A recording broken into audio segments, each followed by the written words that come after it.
کہاں جائے آخر بیابان ہر سو، شکستہ ہے پہلو اکیلی ہے زہرا۔ بسم اللہ الرحمن الرحیم۔ انا اعطیناک الکوثر فصل لربک وانحر ان شانئک هو الابتر۔ صلوات اللہم صل علی محمد۔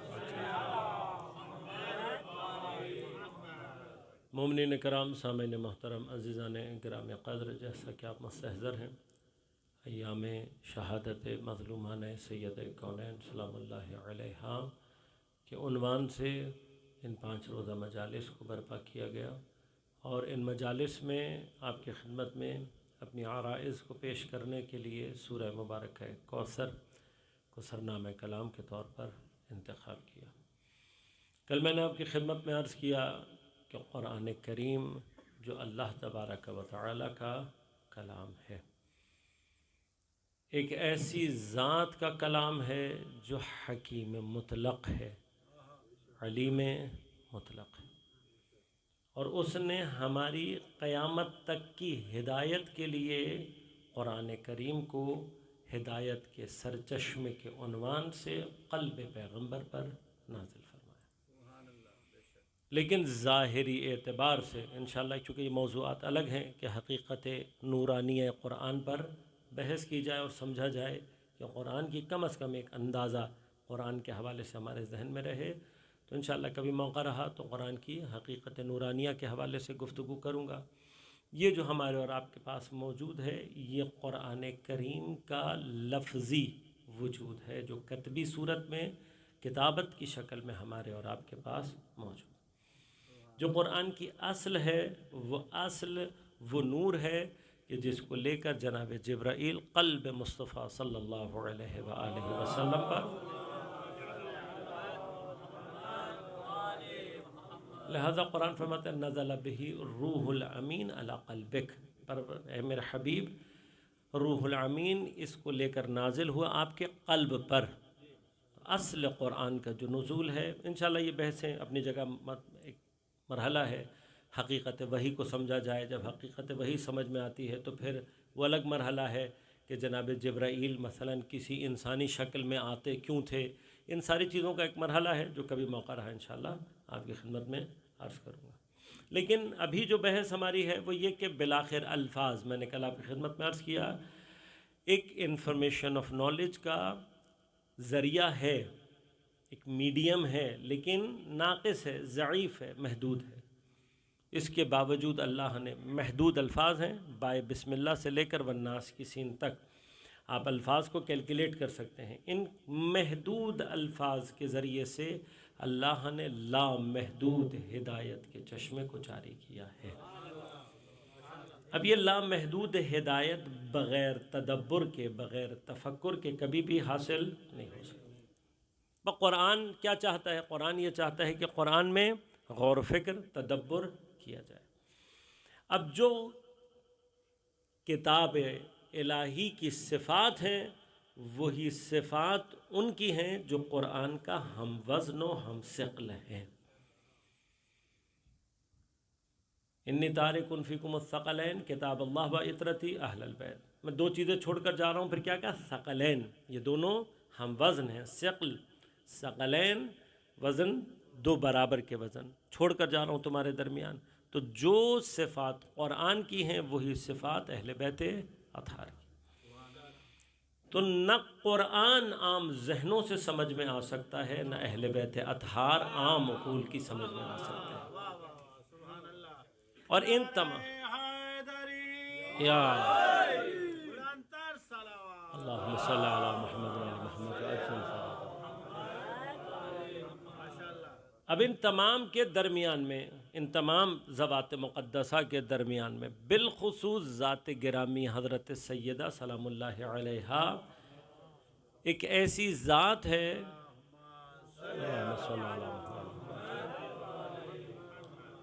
کہ جو، یہ ہمارا عقیدہ ہے کہ تمام معصومین علیہمُ السلام اللہ کے اسما اور صفات کی تجلی، البتہ کائنات کی ہر شے پروردگار کے کسی اسم یا کسی صفت کی تجلی، اور وہ چونکہ خود با کمال ہے لہٰذا اس کی ہر تجلی با کمال ہے۔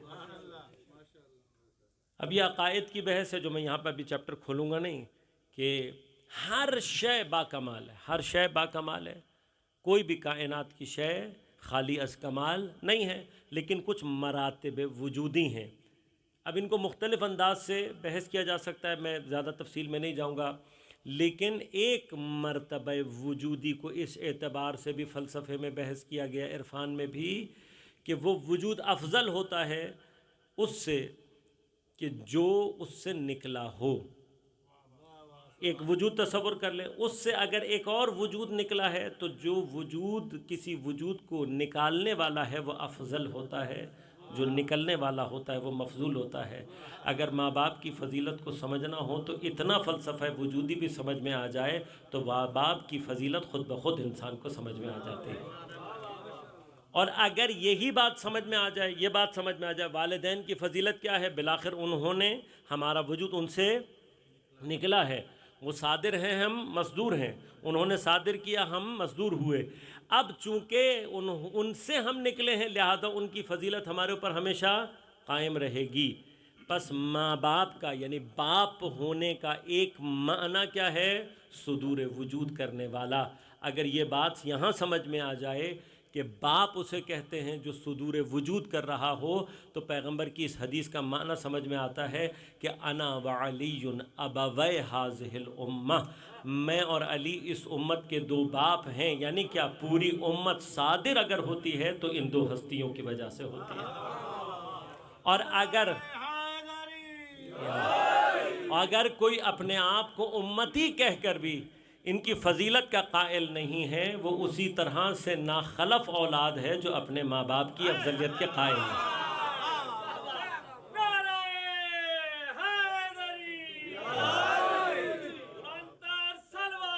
اللہم صلی علی محمد وعلی۔ اب ناخلف اولاد سے تو ماں باپ کوئی توقع نہیں رکھتے، ہم کیا توقع رکھیں کسی؟ لہٰذا عزیزان من، یہ مراحل ہیں۔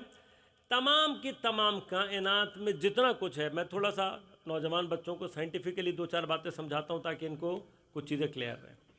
اب آپ عالم وجود کو اگر تصور کریں گے تو ابھی ہم مادے کی بھی اگر بات کریں تو آپ جانتے ہیں کہ بہت ساری چیزوں سے بہت ساری چیزیں نکلتی ہیں۔ اب نیچے کی طرف اگر آپ جائیں تو پھر ایک سٹیج آتی ہے جس کو مولیکولر کہتے ہیں، لیکن مولیکولر میں بھی ایک ہوتی ہے جو کمپاؤنڈ فارم میں ہوتی ہے اور ایک وہ ہوتی ہے جو ایلیمنٹری فارم میں ہوتی ہے۔ مولیکولر فارم سے آپ آتے ہیں ایٹامک فارم میں۔ ایٹامک فارم میں جتنے بھی ایلیمنٹس ہیں، جتنا بھی ایٹامک نمبر بڑا ہوگا اس سے چھوٹے ایلیمنٹس بننے کا امکان باقی ہوتا ہے، سے لے کر آپ آ جاتے ہیں ہیلیم پر، جس میں ایک الیکٹران، دو الیکٹران اور دو پروٹون پر مشتمل ایٹم ہے۔ ہیلیم سے کیا نکل سکتا ہے؟ دو ہائیڈروجن۔ فیوژن اور فیوژن ری ایکشن جو ایٹامک انرجی میں استعمال ہوتے ہیں وہ یہی ہوتے ہیں۔ ہیلیم سے نکلتے ہیں دو ہائیڈروجن۔ ہائیڈروجن کیا ہے؟ ایک الیکٹران اور ایک پروٹون۔ ہائیڈروجن سے کچھ نکل سکتا ہے؟ ہائیڈروجن سے کچھ نہیں نکل سکتا۔ کیوں؟ آدھے الیکٹران اور آدھے پروٹون والی کوئی چیز نہیں ہوگی۔ خود الیکٹران اگر باہر نکل جائے، ایٹم میں نہ ہو، تو خارج از ایٹم الیکٹران کا کوئی وجود، کوئی شے نہیں۔ خود الیکٹران بھی کسی چیز سے بنا ہو، کوارٹز پارٹیکل سے بنا ہو، ان کا بھی خارج از ایٹم کوئی وجود نہیں ہے۔ اس اعتبار سے اب تک کی سائنٹیفک عقل یہ کہتی ہے کہ جو سب سے چھوٹا ذرہ ہے وہ کس کا ہے؟ ہائیڈروجن۔ اب ہم کہتے ہیں کہ اس اعتبار سے کہ ہائیڈروجن سے مزید وجود نہیں نکل سکتا، یہ سب سے پست ہے اس اعتبار سے، صرف اس اعتبار سے۔ اب جیسے جیسے آپ ایٹامک نمبر بڑھاتے جائیں گے اس اعتبار سے چیزیں بڑھتی، کمپاؤنڈ فارم میں آئیں گی، بڑھتی چلی جائیں گی۔ لیکن اب غور کیجیے گا، ہر ایٹم، ہر ایلیمنٹ کا اپنی جگہ خاص پراپرٹیز رکھتا ہے جو اس کے علاوہ کسی اور چیز میں، جو ہائیڈروجن کی پراپرٹیز ہیں وہ ہیلیم میں نہیں ہے، جو ہیلیم کی وہ آکسیجن میں۔ اب جتنا ایلیمنٹس میں جائیں گے، ہر ایلیمنٹ کی اپنی جدا گانا پراپرٹیز ہے جو کسی اور میں نہیں ہے۔ یہ ہر ایک کے اندر اپنی جدا گانا پراپرٹی ہونا اس کے خالق کی کسی نہ کسی اسم و صفت کی تجلی ہے۔ ابھی تو ہم نے اس دنیا کے اندر ایک خاص تعداد میں ایلیمنٹس کو گنا ہے، کمپاؤنڈز گن سکتے ہیں ہم، کمپاؤنڈ آج تک نہیں گن سکا۔ کیوں؟ کمپاؤنڈ کی دنیا اتنی وسیع ہے کہ ابھی تک انسان کمپاؤنڈ صرف دریافت کر رہا ہے۔ ہر کچھ عرصے بعد ایک نیا وٹامن سامنے آ جاتا ہے، پتہ لگتا ہے یہ بھی کوئی چیز ہے۔ ہر عرصے بعد ایک نیا ہارمون سامنے آ جاتا ہے، اچھا یہ بھی کچھ ہے۔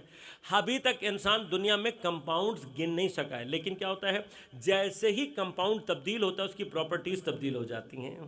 لہٰذا آپ کو اچھی طرح سے پتہ ہے H2O واٹر ہے، ہم سب پیتے ہیں، زندگی ہماری اسی کے اوپر رکھی ہوئی ہے۔ ایک کمپاؤنڈ ہے جس کی اپنی پراپرٹیز ہیں، لیکن اگر یہی H3O ہو جائے تو یہ ہارڈ واٹر بن جاتا ہے۔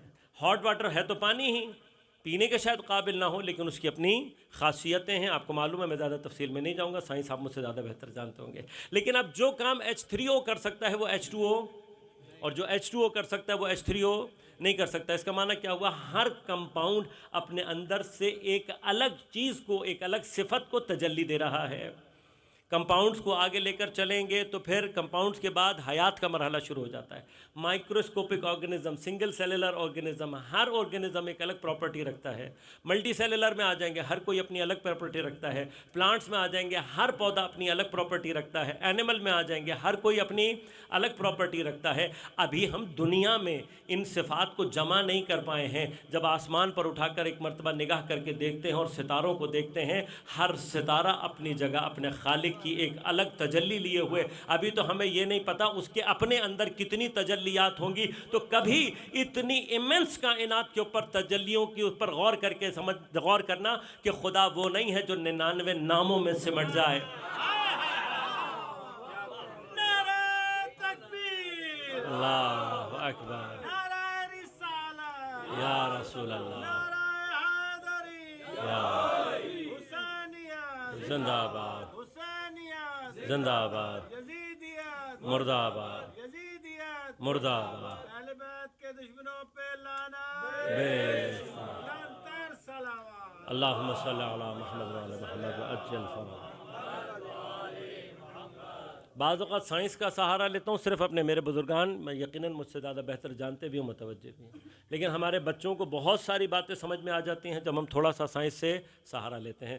تو آج کل بھی آپ سے اس کو میں نے سائنس سے ایک عصمت کی دلیل دی تھی، ایک دلیل آج دے کر بات کو آگے بڑھاتا ہوں۔ اب ان تمام ایلیمنٹس میں صرف اب ایلیمنٹس کی بات کر رہا ہوں، تمام ایلیمنٹس ہر کوئی اپنی خاص پراپرٹی رکھتا ہے، بالکل رکھتا ہے، لیکن ان میں بھی فضلنا بعضهم علی بعض، اللہ نے بعض کو بعض پر فضیلت دی۔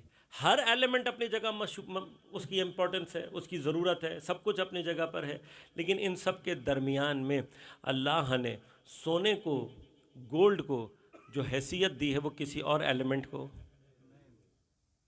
اب گولڈ کے اندر ایسا کیا کمال ہے؟ اللہ تبارک و تعالیٰ نے گولڈ کے اندر کیا رکھا ہوا ہے ہمیں نہیں معلوم، تھوڑا سا دیکھتے ہیں کہ کیا چیز ہے، یہیں سے ہمیں کچھ چیزیں سمجھ میں آئیں گی۔ تو آپ کی سائنس نے ہی مجھے بتایا کہ گولڈ کی باقی تمام ایلیمنٹس کے درمیان میں ایک امپورٹنٹ کوالٹی یہ ہے کہ یہ نارملی چیزوں کے ساتھ ریئیکٹ نہیں کرتا۔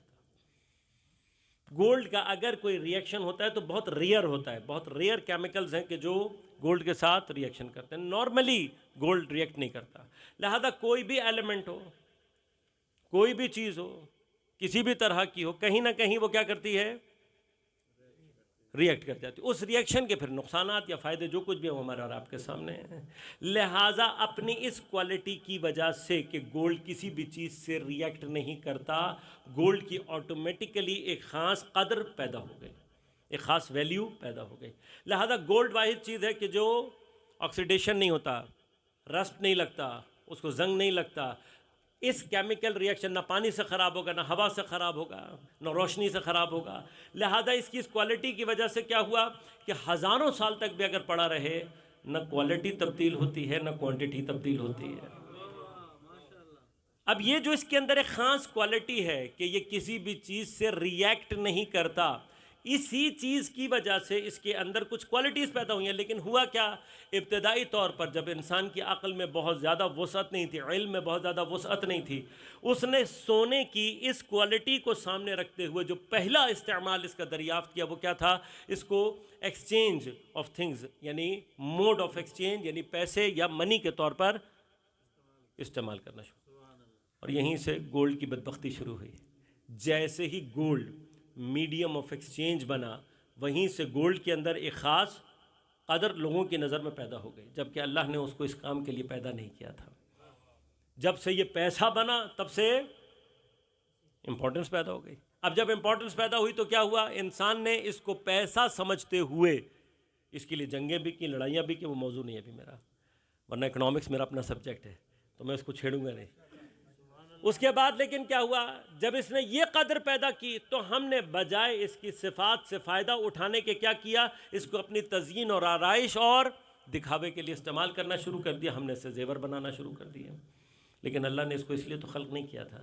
اللہ نے جو خلق کیا تھا وہ کہاں جا کر، جب انسان نے سائنٹیفکلی ڈیولپمنٹ کی تب جا کر ہمیں پتہ لگا کہ نہیں بھئی، سونے کی کچھ ایسی استعمالات بھی ہیں جو کسی اور جگہ پر نہیں، کوئی اور ایلیمنٹ یا کوئی اور میٹل اس جگہ پر استعمال نہیں ہو سکتا جہاں پر گولڈ کو استعمال کیا جا سکتا ہے. تب ہمیں پہلی مرتبہ پتہ لگا کہ نہیں بھائی، گولڈ کو پیسے کے علاوہ، زیور کے علاوہ کسی اور مقصد کے لیے بھی استعمال کیا جا سکتا ہے. اور آج جو کہ انفارمیشن ٹیکنالوجی کی دنیا ہے، جس میں آپ آج کنیکٹیوٹی اور ان تمام معاملات کو مجھ سے زیادہ بہتر سمجھتے اور جانتے ہیں، آج کی دنیا میں جب آپ نے ٹیلی کمیونیکیشن اور کمیونیکیشن اور انفارمیشن ٹیکنالوجی میں ترقی کی، تب آپ کو پتہ لگا کہ سرکٹ بنانے کے لیے، چونکہ گولڈ ایک بہت اچھا کنڈکٹر بھی ہے، لہٰذا سرکٹ بنانے کے لیے گولڈ کو استعمال کیا جا سکتا ہے اور کیا جانے لگا. لہٰذا آپ کے تمام موبائلز میں، آپ کی تمام سموں میں، آپ کے تمام ڈیلیکیٹ جتنے بھی ڈیوائسز ہیں، ان کے اندر جو سرکٹ بنتا ہے وہ گولڈ سے بنتا ہے. اس کو گولڈ سے بنانے کی وجہ کیا ہے؟ وہ کہتے ہیں اس کی وجہ یہ ہے کہ اگر گولڈ سے سرکٹ بنا ہوا ہوگا تو نہ پانی خراب کرے گا، نہ ہوا سے خراب ہوگا، ہیومیڈیٹی سے خراب نہیں ہوگا، نہ کوئی کیمیکل اس کو عام طور پر خراب کر پائے گا. لہٰذا کیا ہوگا؟ موبائل آپ کا سڑ جائے، جل جائے، کچھ ہو جائے، آپ کا کنیکشن باقی رہے گا، کنیکٹیوٹی خراب نہیں ہوگی. اگر آپ نے کسی اور میٹل سے لگا لیا، کسی اور میٹل سے لگا لیا، تو نتیجہ کیا نکلے گا؟ جیسے ہی آفٹر سم ٹائم کسی ہیومڈ یا پانی لگنے کی وجہ سے، ہیومیڈیٹی کی وجہ سے اس کے اندر آکسیڈیشن ہوگی، رسٹ لگے گا، وہ ٹوٹ جائے گا. جیسے ہی ٹوٹے گا کنیکٹیوٹی، کنیکشن ڈسٹرب ہو جائے گا. لہٰذا اگر آپ کو کنیکٹیوٹی مضبوط رکھنی ہے تو اپنے سرکٹس کے درمیان میں آپ کو وہ میٹل استعمال کرنا ہے کہ جس کے اندر کوئی اور چیز نفوذ پیدا نہ کر سکے. ضروری ہو گیا نا؟ ضروری ہو گیا. اب جس چیز کے اندر کوئی چیز نفوذ پیدا نہ کر سکے، لہٰذا سب سے زیادہ جو بحث گولڈ کے اندر ہوتی ہے وہ کیا ہوتی ہے؟ اس کی خالص پن پر، اس کے پیور ہونے پر ہوتی ہے. لہٰذا یہ جتنے بھی ویلیوز ہیں، 17 کیرٹ، 18 کیرٹ اینڈ ابو، یہ جتنا بھی آپ اوپر لے کر جاتے ہیں نمبر، اتنا گولڈ کی پیوریفیکیشن ظاہر ہو رہی ہوتی ہے.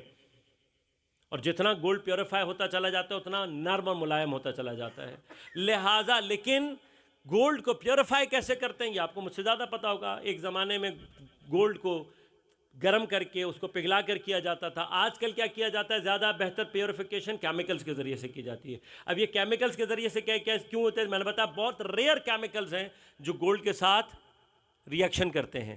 اس کے بعد کیا ہوتا ہے کہ عام سخت سے سخت ایسڈ بھی گولڈ کو ٹچ نہیں کرتا، گولڈ کو کچھ نہیں کرتا. تو آپ نے کوئی بھی امپیورٹی نکالنی ہو، آپ سخت ترین ایسڈ کے اندر بھی ڈال دیں گے، جتنی امپیورٹیز ہیں وہ باہر نکل جائیں گی، گولڈ ثابت باقی رہ جائے گا. ان کے ذریعے سے کیا کیا جاتا ہے؟ گولڈ کو پیوریفائی کیا جاتا ہے. اب جب گولڈ پیوریفائی ہو جاتا ہے تو آپ اس کو کیا کہتے ہیں؟ یہ سونا کیا ہے؟ خالص. خالص کا لفظ استعمال عام طور پر کیا جاتا ہے. یہیں سے ایک لفظ دے رہا ہوں، آپ کے ذہنوں میں پہنچاؤں گا. آیت بھی سنی بھی ہوگی، تمام چیزیں آپ کی ذہن میں ہوں گی، لیکن گفتگو کو یہاں سے آگے بڑھاؤں گا. خالص کہتے ہیں جو خالص کر رہا ہوتا ہے اپنے آپ کو یا کسی کو، اس کو مخلص کہتے ہیں. اور جو خالص کر دیا گیا ہو اسے مخلص کہتے ہیں. یعنی آپ اگر عرب سے جا کر پوچھیں گے کہ یہ سونا خالص ہے تو یا نہیں، وہ کہے گا ہوا مخلص، یہ مخلص ہے. مخلص ہے کیوں؟ مخلص کا معنی کیا ہے؟ مخلص کا معنی یہ ہے کہ یہ پاک ہو چکا ہے، یہ پیوریفائیڈ ہے. اب جب پیوریفائیڈ ہو جاتا ہے تو پیوریفیکیشن کی علامت کیا ہے؟ وہ کہے گا لے جاؤ اس کے اوپر جو مرضی کیمیکل ڈال دو، اس کے اندر کوئی تبدیلی پیدا نہیں ہونی. تو جو جتنا تبدیلی کے مقابلے پر استقامت رکھتا ہو اتنا پیوریفائیڈ ہوتا ہے. اسی چیز کا نام تطہیر ہے. اس پروسیس کا اس پروسیس کا نام ہے تطہیر. اس پروسیس کو کیا کہتے ہیں؟ تطہیر. اب یہ جو اللہ کہہ رہا ہے انما یرید اللہ لیذھب عنکم الرجس اہل البیت ویطہرکم تطہیرا،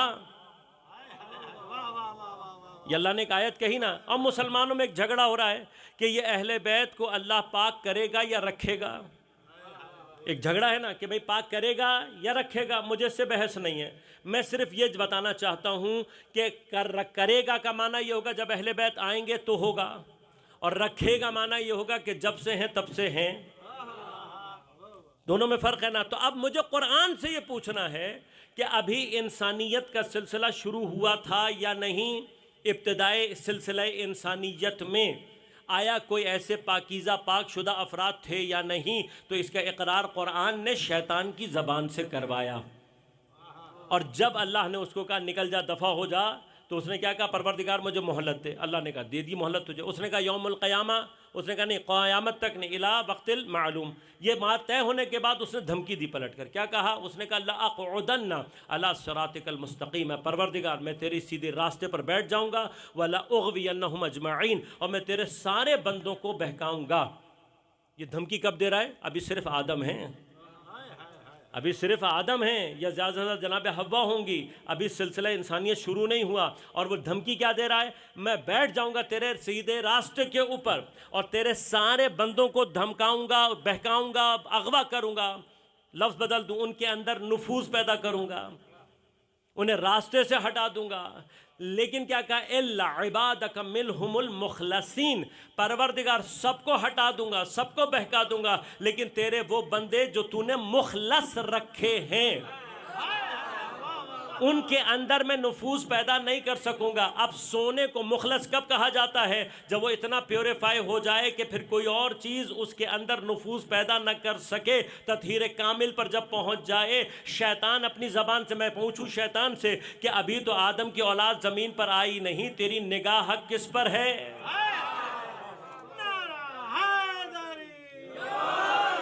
اب قرآن حفظ کرنے والا مجھے صرف اتنا بتا دے، شیطان اگر مخلصین کی بات کر رہا ہے تو کم از کم 3 افراد تو ہونے چاہیے تھے. یہ کون مخلصین ہیں؟ اور پھر حضرت آدم کے واقعے میں ایک جگہ آ گئی، حضرت آدم کے ساتھ شیطان نے وہ سلسلہ کر دیا. تو پس اس کا مطلب کیا ہے کہ شیطان جن کے بارے میں دھمکی دے رہا تھا وہ آدم اور حوا نہیں تھے. جن کے بارے میں بات کر کے شیطان کو بھی یقین تھا کہ میں ان کو راستے سے نہیں ہٹا سکوں گا، وہ کون ہیں؟ مخلصین. بس یاد رکھنا مخلصین وہ ہوتے ہیں کہ جنہیں اللہ پاک کر چکا ہو. اب جیسے اللہ نے مختلف ایلیمنٹس کے درمیان میں سونے کو ایسا بنایا ہے کہ کوئی اس کے اندر نفوذ پیدا نہیں کر سکتا، اسی طرح سے تمام بندوں میں معصوم ایسے بنائے ہیں کہ دنیا کا کوئی شیطان ان کے اندر نفوذ پیدا نہیں کر سکتا. کوئی گناہ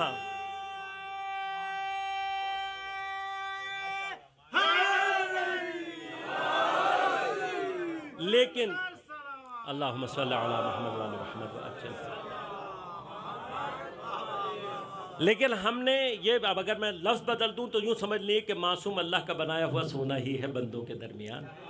لیکن جس طرح سے ہم نے سونے کی صرف ظاہری قدر کو دیکھا اور اس کو اپنی زینت اور آرائش کے لیے استعمال کیا، معذرت کے ساتھ ہم نے اہل بیت اطہار کو بھی صرف ظاہری طور پر لیا، اپنی زینت اور اپنی ظاہری زینت کے لیا. میں سید ہوں، بھئی سید ہو گئے، اپنے گھر میں ہو گئے. واقعاً کہہ رہا ہوں میں، یہ بعض لوگوں کو برا لگتا ہے. سید ہونا فضیلت کا باعث اس وقت ہے جب خود مومن ہوں. اس لیے کہ خدا کا جو دیا ہوا قانون ہے وہ صرف اتنا، انما اکرمکم عند اللہ اتقاکم، تمہارے درمیان صاحب تقوی اللہ کے نزدیک صاحب عزت ہے، اور جس کی عزت اللہ نہ کرے اہل بیت اطہار اس کی عزت کر ہی نہیں سکتے. سید صاحب کرامت ہوتا ہے کب؟ جب صاحب ایمان ہوں. امتی کو اس کی عزت کرنی چاہیے. کیوں؟ اس لیے کہ پیغمبر کی اولاد ہے. اگر امتی اس اعتبار سے کہ پیغمبر کی اولاد ہے اس کا اکرام کر رہا ہے تو اس نے اپنے حصے کی ذمہ داری ادا کر دی. لیکن اگر یہ بات سید کے ذہن میں کوئی غرور اور تکبر پیدا کر دے تو پھر وہ قیامت کے دن پیغمبر کو کیا جواب دے گا یہ مجھے نہیں معلوم. حق نہیں ہے سادات کا کہ اس بات کے اوپر اپنے اندر غرور اور تکبر، بلکہ سادات خود امام زین العابدین علیہ السلام سے جو روایت ہے، آپ فرماتے ہیں کہ سادات کے لیے ذمہ داری زیادہ ہے، گرچہ ان کے نیک عمل کا بھی اللہ ان کو اجر زیادہ دے گا، لیکن اگر وہ کوئی برا عمل کرتے ہیں تو اس کا گناہ بھی زیادہ ہے۔ خود ایک مرتبہ سید یہ سوچے کہ اولاد فاطمہ ہوتے ہوئے اگر میں گناہ کر رہا ہوں تو میں اپنی جدہ کو کیا منہ دکھاؤں گا۔ لہٰذا یہ تمام سادات کو یہ بات سوچنی اور اپنے ذہن میں رکھنی چاہیے۔ لیکن مرحلہ کیا ہے؟ ہم نے بھی اہل بیت اطہار کو کس لیے استعمال کیا؟ ظاہری زینت کے لیے۔ اللہ نے سونا ظاہری زینت کے لیے، اللہ نے سونا کیا؟ ایک چھوٹا سا کام ہمیں آج سمجھ میں آیا، کیا سمجھ میں آیا؟ کنیکٹیویٹی کے لیے۔ اگر ہم سونے کا استعمال اس لیے کرنا چاہتے ہیں کہ ہماری کنیکٹیویٹی محفوظ رہے، تو بس یہیں سے ایک مطلب مرحلہ آپ کو سمجھا رہا ہوں کہ ہمیں اور آپ کو اس بات کا ڈر ہے۔ کیوں؟ اگر یہ کنیکٹیویٹی ڈسرپٹ ہونا شروع ہو جائے تو کیا ہوتا ہے؟ ساری انفارمیشن، ساری نالج ڈسٹرب ہونا شروع ہو جائے گی۔ جب ساری نالج ڈسٹرب ہونا شروع ہوگی تو کیا ہوگا؟ آپ پہنچا کچھ رہے ہوں گے، پہنچ کچھ اور رہا ہوگا۔ وصول کچھ کرنا چاہ رہے ہوں گے، وصول کچھ اور ہو رہا ہوگا۔ بس اپنی کنیکٹیویٹی کو باقی رکھنے کے لیے تمام ایلیمنٹس میں آپ کو وہ ایلیمنٹ چاہیے جو کسی بھی چیز سے ریئیکشن نہ کر کے اپنے آپ کو ثابت رکھے۔ اس کو ایلیمنٹ کی سطح پر، میٹل کی سطح پر عصمت کہتے ہیں، اور جو کائنات میں کسی بھی چیز سے نفوذ پیدا نہ کر سکے اور اس کے مقابلے پر باقی رہے، اسے معصوم کہتے ہیں۔ اب اللہ نے اپنے اور ہمارے درمیان میں معصوم کو رکھا ہی اسی لیے ہے کہ جب معصوم کا وسیلہ درمیان میں ہوگا، پہنچے گا بھی صحیح سے، وصول بھی صحیح سے ہوگا۔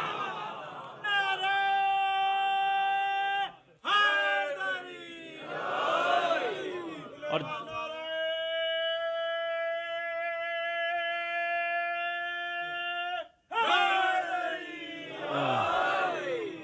لہذا اب یاد رکھیے گا، اسی وجہ سے اب اگر کوئی آپ سے پوچھے کہ معصوم میں اور غیر معصوم میں کیا فرق ہے، تو اس کو پلٹ کر یہی کہیے گا جو باقی دھاتوں میں اور سونے کے درمیان فرق ہے۔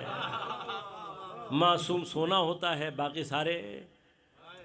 لہذا جانے من، اب غور کیجئے گا، ہر ذرہ، ہر شے اپنی جگہ خدا کی کسی اسم و صفت کی تجلی۔ جب یہ تجلی مختلف چیزوں میں سے مختلف انداز سے کمال پیدا کرتی ہے، جتنا آپ اوپر کی جانب آ جاتے ہیں، تجلیات کو ایک حد سے زیادہ ظہور کرنے کی اس کوالٹی پیدا ہونا شروع ہو جاتی ہے۔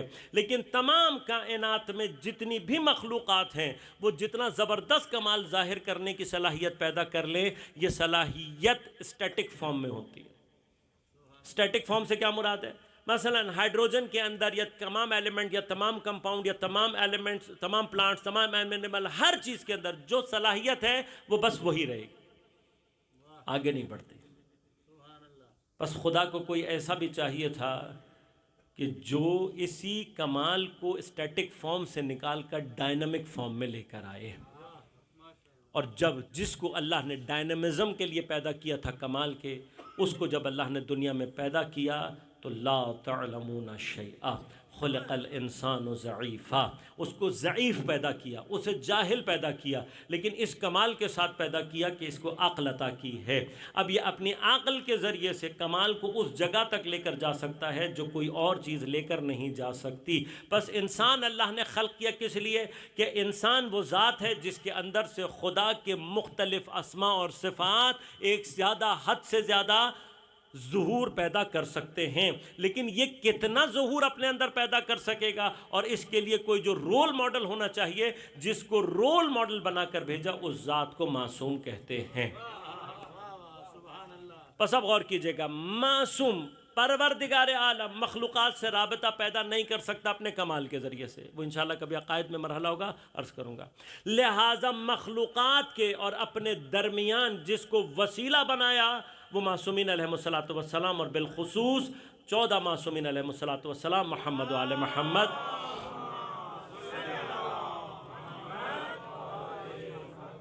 اب جتنے بھی اسماء و صفات الہیہ ہیں، ان کی تجلی کامل اور تمام ذوات مقدسہ محمد و آل محمد علیہ السلام سے ہوتی ہے۔ ان سے آگے بڑھ کر یہ تجلی باقی تمام انبیاء، تمام جتنے بھی معصومین ہیں، ان کے اندر سے پیدا ہوتی ہے۔ اس کے بعد اس تجلی کو حاصل کرنے کی صفات انسانوں میں ہے۔ جتنا انسان ایمان کے درجے پر اپنے آپ کو معصوم سے نزدیک لے جاتا ہے، اتنا اس کے اندر تجلیات اسماء و صفات الہیہ کا ظہور پیدا ہونے کی صفات پیدا ہو جاتی ہے۔ لہٰذا ہمارا اہل بیت کے ساتھ جو رابطہ ہے اس کی ایک مثال اگر آپ کو دوں تو اس طریقے سے ہے جیسے استاد اور شاگرد کی۔ استاد اچھا ہے کیسے پتہ لگے گا؟ کون سا استاد اچھا ہوتا ہے؟ کبھی وہ استاد اچھا ہوتا ہے جس کے شاگرد کامیاب ہو۔ اگر استاد بہت اچھا ہو لیکن شاگرد فیل ہو جاتے ہوں، استاد کے اندر کوئی خامی نہ ہو لیکن شاگرد کسی کمال کو حاصل نہ کر سکیں تو لوگ استاد کے کمال میں شک کرنے لگتے ہیں۔ یہ یاد رکھیے گا، اہل بیت اطہار کے جتنے بھی کمالات ہیں، اہل بیت اطہار جتنے بھی اسماء و صفات الہیہ کی تجلی ہیں، اس تجلی نے ہم شیعیان اہل بیت سے ظہور پیدا کرنا ہے۔ اور اگر ہم اپنے اندر سے اسماء و صفات الہیہ کا ظہور پیدا نہ کر سکیں، شرمندگی کسی ہو گئی۔ لہٰذا امام کیا فرماتے ہیں؟ امام فرماتے کونوا زینا لنا ولا تکونوا شینا علینا، ہمارے لیے باعث زینت بنو، ہمارے لیے باعث شرمندگی۔ لہٰذا ہر مومن کے اندر کسی نہ کسی اسم و صفت الہیہ کو تجلی دینے کی صلاحیت موجود ہے، اور شاید اسی وجہ سے اللہ تبارک و تعالی نے چونکہ انسان کو اس مقصد کے لیے خلق کیا، لہٰذا دیگر تمام مخلوقات کے اندر اس کے جتنے بھی ممبرز ہیں ان کے اندر آپ کو سملیرٹی ملے گی۔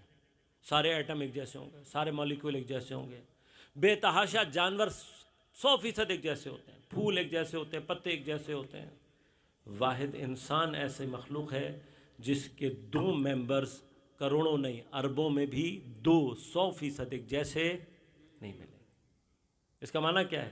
اس کا معنی یہ ہے کہ اللہ نے انسان کو کسی آٹومیٹڈ سسٹم کے تحت نہیں رکھا، بلکہ ایک ایک فرد کو اللہ نے اتنی ہی فرصت سے بنایا ہے جتنا کسی اور کو بنایا ہے۔ نعرہ تکبیر، اللہ اکبر، نعرہ رسالت، یا رسول اللہ، نعرہ حیدری، یا بلندتر صلوات۔ اللہم صلی علی محمد۔ اچھا الفراز۔ میں ایک انگریز موٹیویشنل اسپیکر تھا، اس کی کلپ چلی تھی، میں نے سنی اور واقعی بات اس کی اچھی تھی، اس لیے آپ کے ساتھ شیئر کر رہا ہوں۔ کہ اللہ میں نے ایک جگہ اسپیچ کی، کسی بندے نے مجھے گفٹ میں گھڑی دی، کہا میں نے گھڑی دیکھی ڈراور میں ڈال دی، بھول گیا۔ بڑے عرصے کے بعد ڈراور کھولی، مجھے اس میں گھڑی نظر آئی تو مجھے خیال آیا، میں نے کہا دیکھوں صحیح کہ اس گھڑی کی ویلیو کیا ہے۔ کہا جب میں نے انٹرنیٹ پہ سرچ کیا تو میری آنکھیں کھلی رہ گئیں کہ جس کو میں نے عام سی گھڑی سمجھ کر ڈال دیا تھا وہ دنیا کی مہنگی گھڑیوں میں سے ایک گھڑی ہے۔ کہ یہ دیکھنے کے بعد تو مجھے پتہ لگا تو مجھے تجسس بڑھا کہ یہ تو پتہ کروں کہ اس عام سی دکھنے والی گھڑی کے اندر کمال کیا ہے جو یہ اتنی مہنگی ہے۔ کہ جب میں نے معلوم کیا تو پتہ لگا کہ یہ کمپنی جو گھڑی بناتی ہے اس کا جو واچ میکر ہے وہ مشینز کے تھرو گھڑی نہیں بناتا، بلکہ اس کا ہر پارٹ اس کا بنانے والا اپنے ہاتھ سے بناتا ہے۔ کہ چونکہ اپنے ہاتھ سے بناتا ہے اس کا ہر پارٹ، لہٰذا یہ دنیا کی مہنگی ترین گھڑیوں میں سے ایک گھڑی ہے۔ کہ اس کے بعد میں نے یہ سوچا کہ اگر ایک واچ میکر ایک گھڑی کے پارٹ اپنے ہاتھ سے بنائے تو وہ اتنی قیمتی ہو جاتی ہے، وہ انسان جس کے ہر فرد کو اللہ نے اپنے ہاتھوں سے بنایا ہے۔ لہذا روایت ہے معصوم کی، فرمایا ھذہ صورت الانسانیہ، یہ انسانی صورت کتب اللہ بیدہ، اللہ نے اسے اپنے ہاتھوں سے بنایا۔ بس ہر فرد، یاد رکھیے گا، اس کو ذہن میں رکھیے گا، ہر فرد ہم میں سے جو کوئی اپنے آپ کو عام سمجھ رہا ہے وہ اپنے خالق کی توہین کر رہا ہے۔ انسانوں میں اس نے کسی کو عام نہیں بنایا، انسانوں میں نہیں ہے، انسانوں میں سے ہر انسان خاص ہے، صرف اس کو اپنی خاصیت تلاش کرنی ہوتی ہے۔ یہ خاصیت صرف اس وقت کمال پر پہنچتی ہے جب وہ اپنے آپ کو معصوم سے کنیکٹ کر لیتا ہے۔ معصوم کا کام ہی یہ ہے کہ ہم عام سے لوگوں کو اتنا خاص بنا دے کہ منا اہل البیت کی سند پر پہنچ سکیں۔ یہ کمال ہے۔ اب